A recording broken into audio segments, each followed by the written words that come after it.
Good morning student, कैसे हैं आप सब। मैं सब Dharmpal Singh Sisodia, maths teacher. And मैं आपको ये बताना चाहता हूँ कि फाइनली आपकी जो फाइनल एग्जाम है वो मार्च में स्टार्ट होने वाली है। एंड उसके लिए मैथ्स के रिवीजन के लिए डेली आपको ग्रुप में कुछ ना कुछ मिलता रहेगा, रिवीजन एक्सरसाइज। और वीडियोस की बात करूँ कि आपके लिए लास्ट वीडियो है, इसके बाद आपकी ऑनलाइन क्लासेस स्टार्ट हो जाएगी। ऑनलाइन लाइव क्लासेस चलेगी जो सिर्फ 7 डेज तक ही चलेगी। उसके लिए पार्टिकुलर जो टाइम है वो आपको बता दिया जाएगा। तो आप Google Meet Google Play Store पर आपको मिल जाएगी, वो आप अपने मोबाइल फोन में इंस्टॉल करके पहले से आप रख लीजिएगा। जब भी लाइव क्लास होगी तो आपको सिर्फ उस पर लिंक को क्लिक करना है। तो आपको गूगल मीट पर जो लाइव क्लास चलेगी जिस टाइम पे रहे उस टाइम पे आप उसको ज्वाइन कर लेना। ओके, आज मैंने क्लास इसके लिए ली है वीडियो बनाकर, इसमें आपको मैं टॉपिक्स बता पाऊँ, जितने कवर होगा उतने ठीक है। बाकी मैं लाइव क्लासेस में सारे टॉपिक्स कवर करवा दूंगा। तो class 6 English medium Hindi medium दोनों के लिए कॉमन वीडियो है, ठीक है। तो आपके बुक में आप देख सकते हैं एक्सरसाइज 1.1, ठीक है। 1.1 में क्वेश्चन नंबर 3 लिखा हुआ है, जहां पे नॉर्मली नंबर्स को रीड करना रहता है, ठीक है। 1.1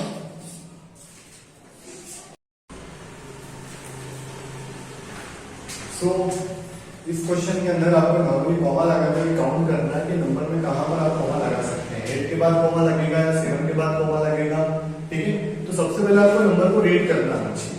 अब नंबर को रीड करने के लिए आपने पहली प्रीवियस क्लास में पढ़ाई होगा कि आप 1, 10, 100, 1000, ठीक है, 10,000, लाख, 10 लाख एंड करोड़। हिंदी मीडियम की बात करो तो आप इकाई, दहाई, सैकड़ा, हजार, 10,000, लाख, 10 लाख और करोड़, इस तरह से काउंट करते हैं। तो करोड़ में आ रहा तो कितने करोड़ है यहाँ पे? 8 करोड़। 8 करोड़ के बाद 75 लाख 95,762, ठीक है। इस तरह से आप यहाँ पे कॉमा लगा सकते हैं। जैसे इसमें दूसरा क्वेश्चन दिया है यहाँ पर,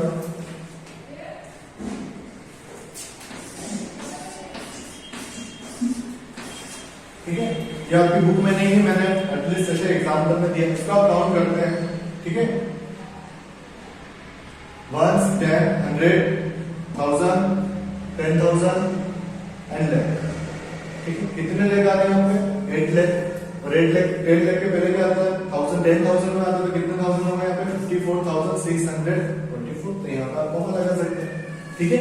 इसी के बाद जस्ट क्वेश्चन है आपका कि इसका आपको इंडियन सिस्टम कैलेंडर के अकॉर्डिंग लिखना होगा। इंडियन सिस्टम कैलेंडर के अकॉर्डिंग आपको इसको लिखना है। तो जैसा मैंने अभी स्पेक्टिव कहा है उसको आपको रिटर्न में लिखना है।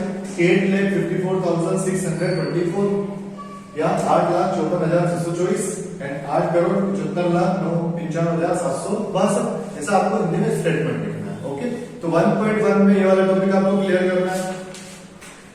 फिर आ जाता है आपका 1.2। तो 1.2 में एटलीस्ट आपको एक एग्जांपल्स दे रखे इसमें कि नॉर्मली आपको प्लस माइनस मल्टीप्लाई डिवाइड आना चाहिए, ठीक है। तो फर्स्टली जैसे इस टाइप से क्वेश्चंस आ सकते हैं कि एक बुक स्टोर है जहां पे पर डे 10 बुक्स वहां पे सेलिंग हो जाती है। तो आपसे ये क्वेश्चन पूछ दिया कि पर डे 10 बुक्स सेलिंग हो रही है तो 5 डेज में कितनी बुक सेलिंग हो जाएगी। तो आप क्या करेंगे इजीली कि नॉर्मली एक दिन में 10 और 5 मतलब 10 into 5 करना पड़ेगा आपको, क्योंकि 5 डेज है तो 10 into 5 कितना हो जाएगा? 50। मतलब वहां पे 5 डेज के अंदर 50 बुक सेलिंग हो जाएगी। इसी टाइप से जैसे आपका फर्स्ट क्वेश्चन दे रखा है book execution was held 4 day in school, the number of tickets sold at the counter of the first, second and third day. तो यहाँ पर नॉर्मली एक बुक स्टॉप है, वहां पर अलग अलग दिन first day, second day, third day book की परचेस दे रखी है, सेलिंग दे रखी है। स्टार्टिंग में दे रखा है यहाँ पे 1094, मतलब फर्स्ट डे आपका 1094 book sold, second day 1812, third day 2050 and last 2755, ठीक है। मतलब 2751 इतने बुक्स के जो टिकट्स है वो सोल्ड आउट। मतलब आपको ये बताना है कि टोटल कितने सोल्ड हुए, तो आपको क्या करना है? नॉर्मल सबको प्लस कर देना, ठीक है। सेकंड दे रखा है यहाँ पे, second is famous cricket player, he has so from score 6980, मतलब वो 6980 रन बनाना चाहता है, but his wishes to complete 10,000, sorry वो 10,000 रन कंप्लीट करना चाहता है पर उसने 6980 रन कंप्लीट कर चुका है। तो पूछा ये और कितने रन इसको रिक्वायरमेंट है। तो जब 10,000 उसकी विशेष है तो उसको 10,000 रन कंप्लीट करना है, ओके। उसको से कंप्लीट कर चुका है वो 6,980। तो जब दोनों का माइनस करेंगे तो वो रन निकल जाएंगे जितने उसको कंप्लीट करने के लिए रिक्वायरमेंट है, ओके। तो नॉर्मली 1.2 में आपको प्लस माइनस रिलेटेड सम्स है जो आपकी पीडीएफ में पहले से आपको मिल जाएंगे, बस आपको घर पर उसकी प्रैक्टिस करना है, ठीक है। फिर भी अगर मुझे क्वेरी आती है या कुछ भी आपको पूछना रहता है तो मुझे कॉल करके पूछ सकते हैं, ओके। अब नेक्स्ट देखते हैं 1.3।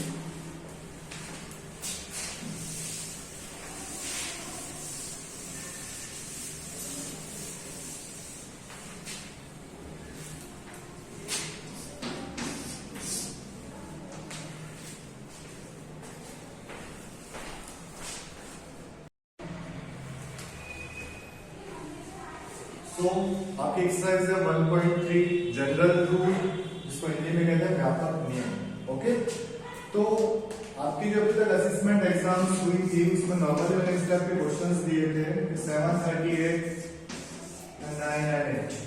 तो आप लोगों ने क्या करा था, नॉर्मली आपने इसको इस टाइप से सॉल्व कर दिया था 998, ठीक है, जो भी तरीका आपका रॉन्ग है, ठीक है, क्योंकि ये नॉर्मली हम मल्टीप्लाई में करते हैं। यहाँ पर लिखा हुआ है कि solve this product by using general rule, मतलब इस क्वेश्चन को आपको व्यापक नियम से हल करना है या जनरल रूल से सॉल्व करना है। तो जनरल रूल होता क्या है तो मैं आपको एक बार बता देता हूँ, ओके। जनरल रूल मींस ये कोई भी नंबर होता है उसका नियरेस्ट नंबर में बताना है। फॉर एग्जांपल मैंने यहाँ पे 7 लिखा है, तो 7 का नियरेस्ट क्या बनेगा, 7 का नियरेस्ट मैंने पूछा नियरेस्ट 10, तो 7 के बाद 10 में 10 ही आता है। अगर मैंने यहाँ पर 12 लिखा है और मैंने पूछा है कि 12 का नियरेस्ट क्या है, मतलब 12 के पास में कौन सा 10 पड़ता है, 10 आता है 20 आता है, 12 के पास में 20 आता है, तो फिर 10 तो 20 के पास में 20 या 10, 12 के लिए 20 होगा, नियरेस्ट इसका 10 होगा, क्योंकि देखो 12 के पास में ज्यादातर अगर हम माइनस करेंगे तो 2 माइनस करने पर 10 होगा और यहाँ प्लस 8 करने पर 20 होगा, तो नियरेस्ट क्या हो रहा है यहाँ पे 10, 12 का नियरेस्ट भी कितना होगा 10। बट ये चीज अगर मैंने यहाँ पे 18 लिख दी और पूछा यहाँ पे नियरेस्ट 20 है या 10 है, तो देखो 18 में अगर आप प्लस 2 करोगे तो 20 हो जाएगा, पर इसको 10 बनाना तो आपको माइनस 8 करना पड़ेगा, तो नियरेस्ट में क्या आया था 20। तो ऐसे यहाँ पे टेंस में भी, 100 में भी, 1000 में भी और लाख में भी निकाल सकते हो। तो मैंने यहाँ पे लिखा है 730, तो 730 का नियरेस्ट क्या होगा, तो 730 100 की सीरीज में दे रखा है आपको, 1 10 100 का राइट सीखा, मतलब आपको ये बताना है इसके पास में कौन सा 100 पास में आएगा, इसलिए आपको 700 हो सकता है या 800 हो सकता है। तो आप ये देखो कि 700 बनाने के लिए सिर्फ 30 माइनस करना है, बट 800 बनाने के लिए 80 प्लस करना है, तो नियरेस्ट क्या हो गया इसका 700। 998 को आप 1000 बनाने के लिए सिर्फ 2 ही प्लस करने रहेंगे, इसका नियरेस्ट 1000 रहेगा, ओके। जैसे यहाँ पे आप मल्टीप्लाई करते हो कितना हो जाएगा 203050, आप इसको बना सकते हो, तो बस ये आपका आंसर हो गया। 1 10 100 1000 10,000 एंड लाख, 7 लाख इसका आंसर हो गया। नॉर्मली जब आप इसका मल्टीप्लाई करते हैं 730 में 998 का, तो क्या आता है, जो भी नंबर आएगा वो इसके नियरेस्ट में ही आएगा, ओके। तो ये आपका जनरल रूल है।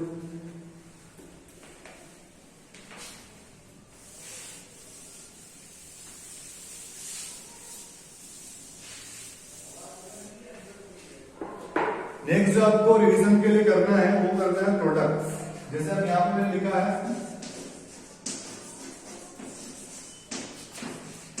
प्रोडक्ट बाय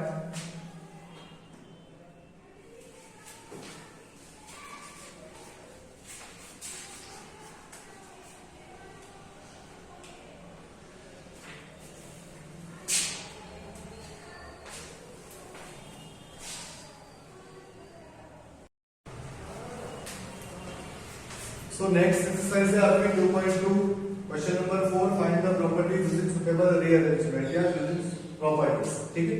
यहाँ पर अगर आपको सम करना है तो आपको यहाँ पर इसको प्रॉपर्टीज लगाकर सॉल्व करना है। अगर आप डायरेक्ट इसको करते हैं कि आपका रॉन्ग हो जाएगा, जैसा कि आपका भी असेसमेंट एग्जाम में भी आया था, आपने डायरेक्टली किया था, ओके। इसको प्रॉपर्टीज लगा के करना है, हिंदी मीडियम में इसको नॉर्मली लिखा हुआ है, इसको प्रॉपर्टीज मतलब उचित क्रम लगा के इसको सॉल्व करना है। नॉर्मली जो भी क्वेश्चन आएगा उसमें एक डिजिट या तो 103 104 या 1004 इस टाइप से कोई भी एक डिजिट रहेगी, ओके। तो हमें क्या करना है, उस डिजिट को ब्रेक करना है। इस टाइप से 738 मल्टीप्लाई 103 इसको ब्रेक कर सकते हैं 100 प्लस 3 से, ओके। अब जो 738 ब्रैकेट के बाहर है 738 का मल्टीप्लाई हमें कर देना है 100 से, फिर एक बार 738 का मल्टीप्लाई कर देना हमें 3 से, 738 मल्टीप्लाई 100 0 हो जाएगा। 738 का मल्टीप्लाई जब 3 से होगा तो ये आ जाएगा आपका 2214, और जब हम इन दोनों को प्लस करेंगे तो आपका आंसर आ जाएगा 76014। ठीक है, 404 101 2810 carry 1 2 3 5 6 and 7 is 6। ठीक है, तो ये जो प्रोडक्ट जो सुटेबल रीअरेंजमेंट से सुटेबल प्रॉपर्टी से आया वो आपको इस टाइप से करना है।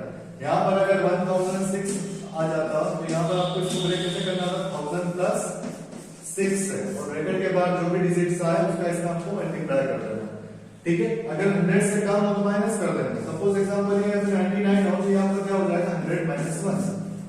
ठीक है, तो प्रॉपर्टीज वाले सम आपको इस टाइप से सॉल्व करना है। Okay, thank you.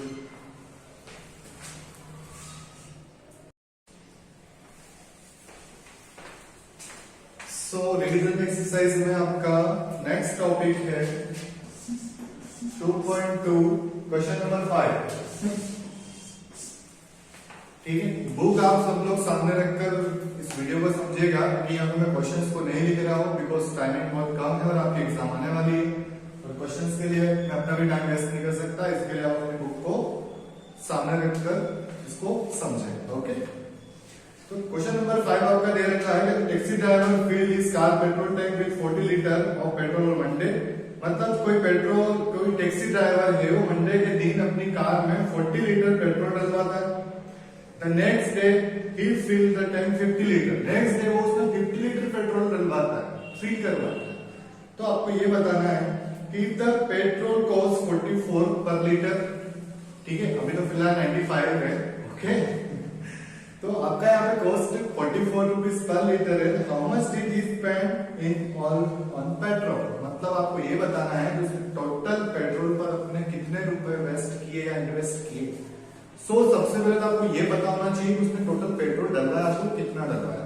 ठीक है, तो सबसे पहले उसने बात की है यहाँ पे मंडे के दिन, मंडे को उसने पेट्रोल डलवाया 40 लीटर। एंड नेक्स्ट डे कौन सा आता है, ट्यूसडे, उस दिन उसने डलवाया 50 लीटर। यहाँ पर मैं शॉर्टकट में क्वेश्चंस को लिख रहा हूँ। ठीक है, आपको पीडीएफ में पूरा डिटेल में मिलेगा, आपको उसके अकॉर्डिंग फॉलो आउट करना है। ठीक है, तो यहाँ पे 40 लीटर एंड 50 लीटर ये 2 दिन उसने पेट्रोल को अपनी टैक्सी में फिल करवाया, मतलब डलवाया। तो आपको पहले ये पता होना चाहिए कि उसने टोटल कितना पेट्रोल डलवाया। 40 प्लस 50 मतलब टोटल उसने अपनी टैक्सी के अंदर 90 लीटर पेट्रोल फिल करवाया, 90 लीटर पेट्रोल उसने अपनी टैक्सी में डलवाया। ठीक, अब बात करते हैं कि उसने टोटल कितने रुपए इन्वेस्ट किए। तो वहां पर उसने क्या दिया है, कुछ रेट 44 रुपीज पर लीटर। मतलब 1 लीटर का प्राइस क्या है 44 रुपीज। तो आपको ये बताना है 90 लीटर का रेट क्या है। तो जैसा कि मैंने अभी लास्ट एक्सरसाइज 1.2 में बताया था कि वहां पर आपको नॉर्मली प्लस माइनस मल्टीप्लाई करना है। तो यहाँ पर जब आपकी 1 लीटर की प्राइस है 44 तो 90 लीटर की कितनी होगी, तो करने के लिए हमें क्या करना पड़ेगा, प्रोडक्ट्स मतलब मल्टीप्लाई। तो आपका यहाँ पे 44 का मल्टीप्लाई कर देना है 90 में। ठीक है, 9 4 36 6 कैरी 3 9 4 36 5 3 39 तो 3960 मतलब कितने रुपए 39,960 रुपीज उसने पेट्रोल पर इन्वेस्ट किया। ठीक है,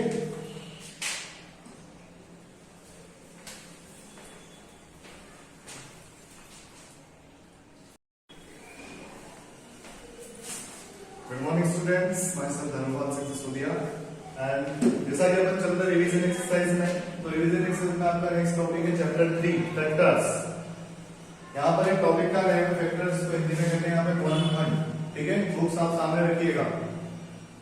अब फैक्टर्स मतलब ये कि सबसे पहले आपको कोई भी नंबर उसके फैक्टर्स पता होना चाहिए, मतलब उसको ब्रेक करना। फॉर एग्जांपल ये अगर मैंने यहाँ पे 15 लिखा है, मैंने कहा 15 के यहाँ पे क्या फैक्टर्स है, मींस दैट ये अगर आपको टेबल याद है तो आप ये देखना है 15 कौन कौन सी टेबल में आता है।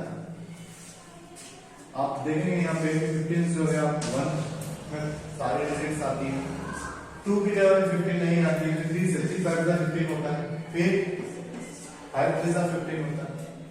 ओके, ऐसे नेक्स्ट डिजिट मैंने यहाँ पे 28, ठीक है। तो सबसे पहले 1 की टेबल में 28 टाइम्स, फिर 2 की टेबल में, अब आप कहोगे सर 2 की टेबल 20 तक ही आती है, कहां से आएगा 28? तो आपको ये बता दूं कि लास्ट में अगर नंबर आपका 0 2 4 6 8 हो, वो नंबर आपका 2 से डिवाइजेबल होता है, मतलब आपका फर्स्ट नंबर मतलब इकाई का अगर 0 2 4 6 8 में आए तो वो नंबर आपका 2 से डिवाइजेबल होता है, ठीक है। तो कितनी टाइम्स आएगा वो पता करने के लिए आपको कुछ नहीं करना है, 28 में 2 का डिवाइड करना है, 2 1 2, कितने पास 14 टाइम्स, ठीक। 3 की टेबल में नहीं आ सकता है, 3 27, 4 से 4 7 28 और आगे। अब यहाँ पर देखिए जब 1 की टेबल में 28 टाइम्स आ रहा है तो 28 की टेबल में भी 1 टाइम्स 21 आ सकता है। 2 की टेबल में 14 टाइम्स आता है तो 14 2 पे 24 होता है, जस्ट इसका अपोजिट। जब यहाँ पे 4 की टेबल में 7 टाइम्स आ रहा है तो 7 4 पे तो होता है 28, ठीक है। तो यहाँ पे कितने फैक्टर्स निकल गए इसके? 1 2 3 4 5 6, मतलब 28 के टोटल यहाँ पर 6 फैक्टर हमने फाइंड कर लिए, ठीक है। इस तरह से आपको फैक्टर्स फाइंड करना है। अब इसमें नेक्स्ट टॉपिक है आपको कि कॉमन फैक्टर बताओ, ठीक है। तो फाइंड द कॉमन फैक्टर। तो मैंने ये क्वेश्चन दे दिया आपको कि 15 और 28 के कॉमन फैक्टर्स, ठीक है।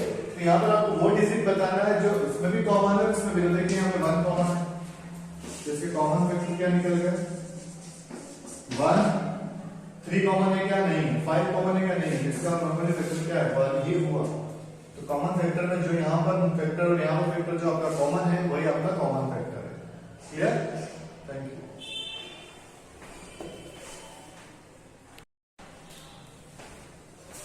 Good morning student, my self Dhanpal Singh Sisodia and हम रिवीजन एक्सरसाइज में चल रहे थे जिसमें आपका नेक्स्ट टॉपिक है चैप्टर 3 एलसीएम, जिसको हिंदी में कहते हैं लघुत्तम समापवर्तक।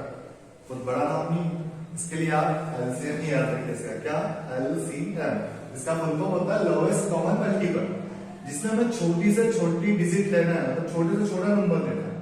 फॉर एग्जांपल ये कि छोटे से नंबर क्या, अगर मैंने यहाँ पर 14 लिखा है, मैंने कहा 14 किससे डिवाइजेबल है? आप कहोगे फिर 7 से 14 होता है, बट मैंने क्या कहा कि छोटे से छोटी डिजिट लेना है, लोएस्ट मतलब कम, स्टार्टिंग कहां से? 2 7 14। मैं तो बताया 14 ही ले लो ना, 14 1 14 तो हाईएस्ट डिजिट हो गई, हमें लोएस्ट लेना है 2 7 14, ठीक है। मैंने यहाँ पर आपको फर्स्ट क्वेश्चन दे दिया कि 14 इसका एलसीएम फाइंड करो। एलसीएम फाइंड करने के लिए नॉर्मली हम इस तरह से लाइन खींचते हैं। अभी छोटे पहले मैंने आपको लाइन बताई थी कि लास्ट में अगर 0 2 4 6 8 आया तो हमें किससे सॉल्व करना है? 2 से वो डिवाइजेबल हो जाता है, ठीक है। लास्ट में 4 है तो 2 से 14 2 7 जा 14 और 7 6 7 में आता है, 7 1 जा 7। ये चीज अगर मैंने कहा 28 का फाइंड करो, लास्ट में ये था 2 से शुरू कर सकते हो, 2 1 जा 2 2 4 जा 8 और 14 है तो 2 से 14 कितनी टाइम्स होता है? 2 7 जा 14 और 7 6 7 से फाइंड होता है। इसके लिए आपको पहले टेबल्स अच्छे से लर्न होनी चाहिए, प्लस आपको फैक्टर्स का नॉलेज होना चाहिए, जो मैंने लास्ट टॉपिक में बताया।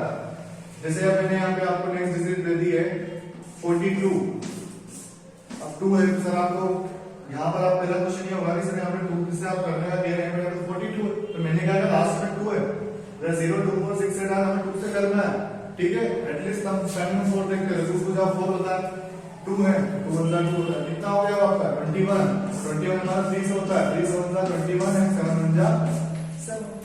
इस तरह से आपको एलसीएम फाइंड करना है। Okay, thank you.